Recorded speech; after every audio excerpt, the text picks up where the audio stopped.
नमस्कार दोस्तों, आज की इस रोमांचक कहानी में आप सभी का स्वागत है। मैं एक टूरिस्ट गाइड था। वह लड़की पुणे से कोकण घूमने आई थी। वह बहुत सुंदर थी। मैं उसे कोकण के कुछ प्रसिद्ध स्थान और समुद्र तट दिखा रहा था। एक दिन शाम के समय हम दोनों समुद्र किनारे टहल रहे थे। वह मेरे सामने उल्टे कदमों से चलते हुए मुझसे बात कर रही थी। अचानक वह रुक गई और मैं चलते चलते उसके बहुत करीब पहुंच गया और टकराकर उसके ऊपर गिर गया और मैंने अपने होंठ उसके होठों पर रख दिए और फिर हम दोनों एक दूसरे में समा गए। दोस्तों, मेरा नाम प्रवीण है। मैं कोकण का एक सीधा साधा युवक हूँ। मेरा गांव देवगढ़ के पास एक छोटा लेकिन बेहद खूबसूरत और प्राकृतिक सौंदर्य से भरा हुआ है। हमारे गांव में पहाड़, नदी, समुद्र, नारियल और कटहल के बाग हैं और मुस्कुराते गांव के लोग। यह सब मिलकर हमारे गांव को एक अद्भुत रूप देते हैं। हर साल यहां बहुत से पर्यटक घूमने आते हैं और मैं उन सब का गाइड बनकर सेवा करता हूं। मैं उन्हें हमारे गांव की सुंदरता, आसपास के समुद्र तटों, पहाड़ी इलाकों और फूलों के बागों की जानकारी देता हूं। लेकिन मुझे क्या पता था कि एक दिन शहर से आई एक लड़की मेरी जिंदगी को पूरी तरह बदल कर रख देगी। यह कहानी 3 साल पहले की है। अक्टूबर का महीना था। बारिश का मौसम लगभग खत्म हो चुका था। एक दिन एक लड़की हमारे गांव आई। वह पुणे से आई थी और उसे हमारे गांव, यहाँ के समुद्र तट और आसपास के इलाकों को देखने की बहुत इच्छा थी।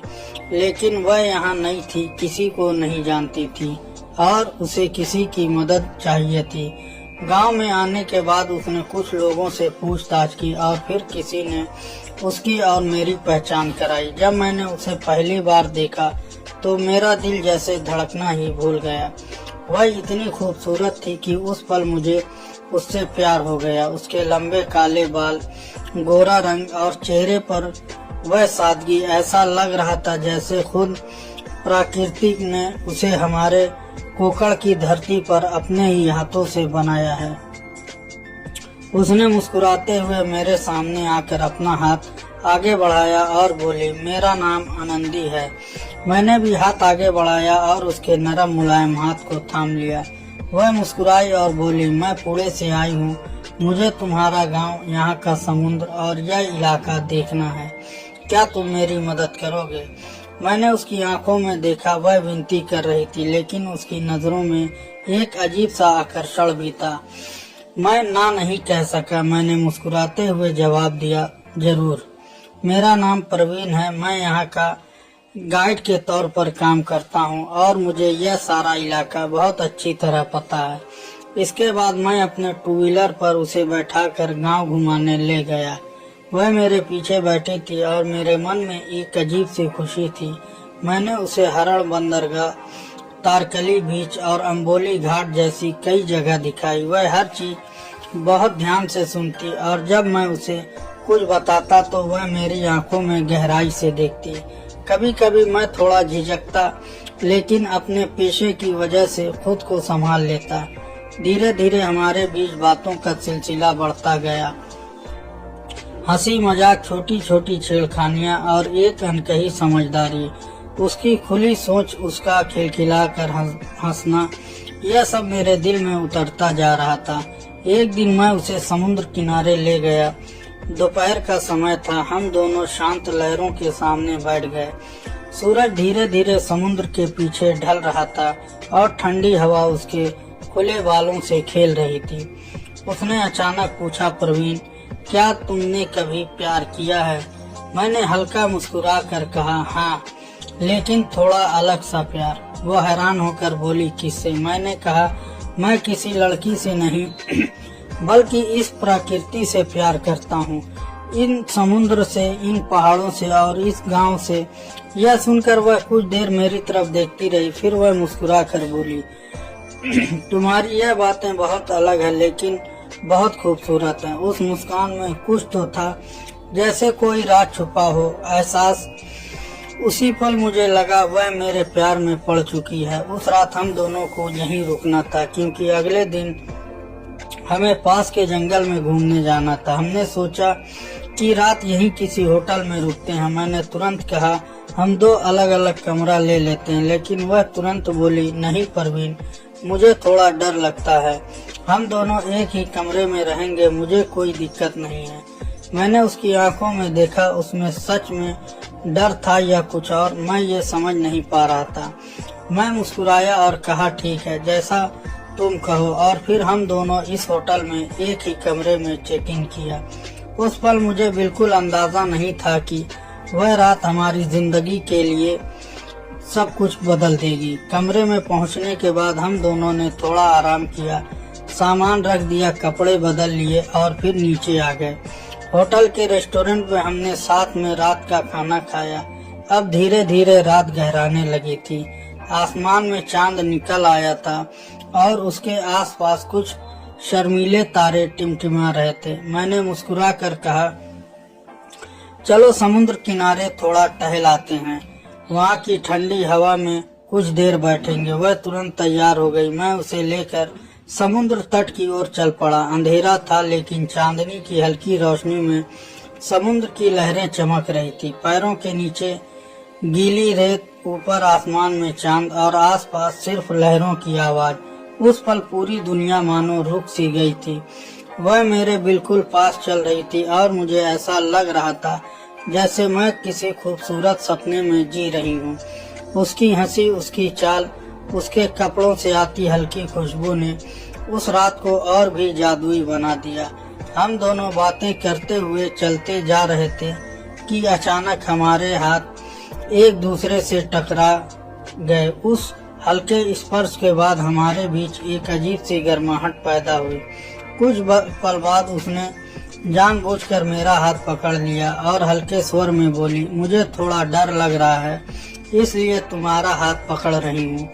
मुझे समझ आ गया कि यह सिर्फ डर नहीं था, बल्कि उसके दिल की गहराई से उठती एक कोमल भावना। हम चलते चलते बहुत दूर निकल गए। रास्ते में वह बोली पुणे जैसे शहर में एक शांत और प्राकृतिक माहौल बहुत कम मिलता है। वहाँ ना समुद्र है, ना सुकून, और यहाँ के जैसे प्यारे लोग तो वहाँ बिल्कुल नहीं है। वहाँ हर कोई अपनी दुनिया में खोया रहता है, किसी को किसी की कोई परवाह नहीं होती। लेकिन यहाँ गांव में लोग एक दूसरे को समझते हैं, एक दूसरे के सुख दुख में साथ होते हैं। यहाँ तो ऐसा लगता है कि जिंदगी का मतलब अब समझ में आया। मन करता है यहीं हमेशा के लिए रुक जाऊं। यह कहते हुए वह मेरे सामने आई और उल्टी चाल चलने लगी और हंसते हुए मेरी आंखों में झांकते हुए बोली परवीन, मुझे तुम बहुत अच्छे लगते हो। तुम्हारा सादापन, तुम्हारा बोलने का तरीका और इस प्रकृति के लिए तुम्हारा प्यार, यह सब कुछ मुझे आकर्षित करता है। मैं बस उसकी आंखों में देखता रह गया। मेरे होठों पर कोई शब्द नहीं था। उसके चेहरे पर वह मासूमियत और विश्वास था जो दिल को छू जाता। वह चलते चलते रुक गई और मैं भी रुक गया। हम दोनों अब एक दूसरे के पास आ गए थे। मैंने धीरे से उसका हाथ थामा, उसका चेहरा मेरी ओर झुका और मैंने उसकी पीठ के पीछे हाथ रखकर उसे सहारा दिया। उस चांदनी रात में हमारे बीच एक ऐसा पल आया जहां वक्त ठहर गया। मैं अपने होठ उसके गुलाबी होठों के करीब ले गया और अगले ही पल हमारी धड़कनें एक दूसरे में खो गईं और चुंबन बहुत देर तक चला। उसमें ना कोई जबरदस्ती थी, ना कोई वासना, सिर्फ प्यार की कोमलता, आत्मीयता और गहराई थी। उसने मुझे कसकर अपनी बाहों में भर लिया और उस आलिंगन में जैसे उसने अपना सारा प्रेम उड़ेल दिया। वह आलिंगन बहुत देर तक चला, जैसे दोनों की आत्माएं एक हो रही हो। फिर धीरे धीरे हम अलग हुए और हमारे दिल अब एक हो चुके थे। मैं जानता था कि यह रिश्ता सिर्फ आकर्षण का नहीं बल्कि प्रेम की शुरुआत थी। उसके बाद हम दोनों कमरे में लौट आए। उस दिन हमारे चेहरे पर एक अलग ही चमक थी, एक अनकही खुशी। अब हम वापस होटल आए और कमरे में सिर्फ एक ही बिस्तर था। हम दोनों चुपचाप वहां पर बैठ गए। माहौल के एक अजीब सी नरमी और मिठास थी, अकेलापन मगर बेहद बोलता हुआ। धीरे धीरे उसने मेरा हाथ थाम लिया, मैंने उसका, और अगले ही पल हम दोनों एक दूसरे की बाहों में थे। उस रात का हर पल जैसे जादू था, हमारी सांसों का मिलना, दिलों का एक होना और उस शांत रात में प्रेम का साकार होना। ये रात हमारी जिंदगी में एक नया मोड़ लेकर आई, एक ऐसा मोड़ जिसने हमें हमेशा के लिए जोड़ दिया। सुबह जब सूरज की किरणें कमरों में दाखिल हुई, हमने एक दूसरे की आंखों में देखा और बिना कुछ कहे सब कुछ कह दिया। हमने होटल से चेकआउट किया और उस दिन पास के जंगल में घूमने का फैसला किया। वहां पहुंचकर हमें चारों तरफ हरियाली, आम और नारियल के पेड़, पशु और पक्षियों की मधुर आवाजें सुनाई दी। प्रकृति की गोद में होना मानो किसी दूसरे ही संसार में प्रवेश करने जैसा था। ताजी हवा, पेड़ों की छांव और एक दूसरे की मौजूदगी में हम दोनों खो गए। उस दिन हमें एहसास हुआ कि सच्चा प्यार शब्दों से नहीं बल्कि उन पलों में बसता है जो दो दिल एक साथ धड़कते हैं। भाजी, चूड़ा और शरबत, यह सब हम दोनों साथ बैठकर खा पी रहे थे और प्रकृति की खूबसूरती का आनंद ले रहे थे। हमारे चारों ओर हरियाली फैली थी, हवा में ताजगी थी और एक अजीब सी शांति का वातावरण में घुली हुई थी। हम आगे बढ़ते हुए और थोड़ी दूर जाकर हमें एक बहुत सुंदर तालाब दिखाई दिया। तालाब का पानी बिल्कुल साफ था, उसमें हल्की नीली चमक थी और पानी की सतह पर कुछ कमल के फूल खिले हुए थे। हमने वहीं कुछ देर रुकने का निश्चय किया। हमने मिलकर कुछ सूखी लकड़ियां इकट्ठी की और पास में पड़ी एक रस्सी की मदद से उन्हें एक साथ बांधा। रस्सी थोड़ी कम पड़ गई तो हमने आसपास के पेड़ों से लटे तोड़ने और उनसे उस अस्थायी लकड़ी की नाव को मजबूती से बांध दिया। उस लकड़ी की छोटी सी नाव पर हम दोनों बैठ गए और एक लंबी लकड़ी के सहारे धीरे धीरे पानी के बीच ले जाने लगा। धीरे धीरे हम तालाब के केंद्र तक पहुंच गए। अब हमारे चारों तरफ कोई नहीं था, सिर्फ हम दोनों और प्रकृति की गहराई। तालाब के बीच खिले कमल। मैंने थोड़ा मुस्कुराते हुए कमल का फूल उसे दिया। उसने वह कमल का फूल बहुत प्यार से स्वीकार किया। उसके चेहरे पर खिली मुस्कान मेरी यादों में बसी है। उस शांत पानी में, ठंडी हवा के झोंके में और चांदनी की नर्म रोशनी में हमने एक दूसरे को बाहों में भर लिया और उस पल की पवित्रता में हमने अपने प्रेम का एहसास किया। वह चुंबन, वह आलिंगन, सब कुछ इतना कोमल, इतना सच्चा था कि लगता था मानो वक्त ठहर गया हो। उस दिन हमने तय किया कि अब हमें यहीं रहना है। हमारे दिल इस धरती में, इस सागर की लहरों में गहराई तक उतर चुके थे। निर्मल, शांत, ये कुछ दिन किसी सपने से कम नहीं थे। हर रोज नए नए संस्थानों की सैर करने जाते, कभी समुद्र की लहरों, कभी पहाड़ियों पर चढ़ते, कभी रास्ता भटक जाते, लेकिन फिर एक दूसरे का हाथ थामे सही राह पर लौट आते। हर शाम जब सूरज ढलता हमारे बीच का प्यार और गहरा हो जाता। रातें हमारे लिए भावनाओं, आत्मीयता और एक सच्चे रिश्ते की गवाह बन गई थी। धीरे धीरे यह गांव के लोगों में घुल मिल गई। मेरा साधारण घर में माँ और मेरा छोटा भाई सब उसके जीवन का हिस्सा बन गए थे। उसे मेरे परिवार से एक अपनापन महसूस होने लगा। लेकिन एक दिन ऐसा भी आया जो हमारी दुनिया को हिला गया। उसके लौटने का दिन। उस सुबह वह बहुत ही शांत थी। उसकी आंखों में कुछ कहने की कोशिश की पर शायद शब्द नहीं थे। स्टेशन पर खड़ी वह मुझे देख रही थी और मैं खुद को संभाल नहीं पा रहा था। मैंने कहा, आनंदी, जल्दी लौट आना।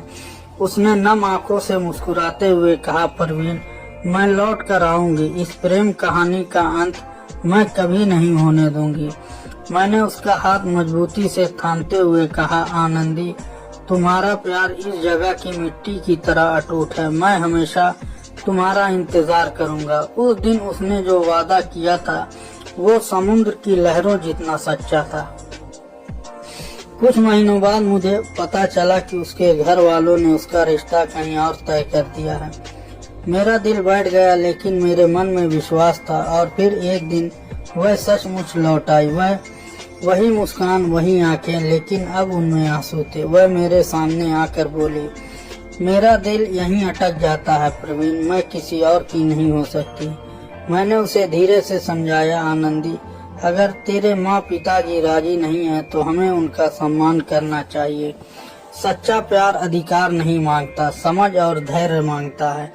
इतने में उसके माँ बाप भी उसे ढूंढते हुए हमारे गांव आ गए। उन्होंने हमारी कहानी सुनी, मेरे स्वभाव और मेरे घर की सादगी देखी और धीरे धीरे उनका दिल भी पिघल गया।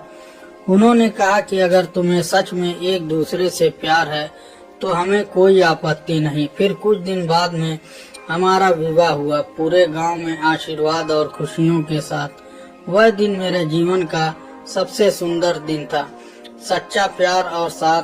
अब आज भी हर शनिवार और रविवार को हम दोनों समुद्र किनारे अपने छोटे से घर के पास वाले तालाब तक सैर के लिए जाते हैं।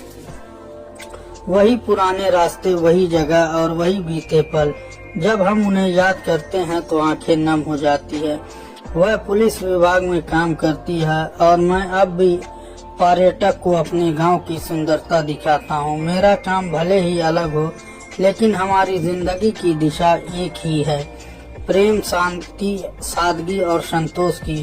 क्योंकि सच्चा प्रेम नियति की तरह होता है। यह सब कुछ किस तरफ जाएगा कोई नहीं जानता। यह एक अनजान सफर, एक अजनबी चेहरा और कुछ लम्हों में एक रिश्ता, यही असली प्रेम कहानी होती है। जब दिल बिना किसी स्वार्थ के एक दूसरे पर भरोसा करना सीख लेते हैं तो जात, धर्म, समस्या या दूरी कुछ भी उसके प्रेम की गहराई को नहीं रोक सकती। ऐसे प्रेम में ना दिखावा होता है, ना लालच, सिर्फ सच्चाई, अपनापन और साथ होता है।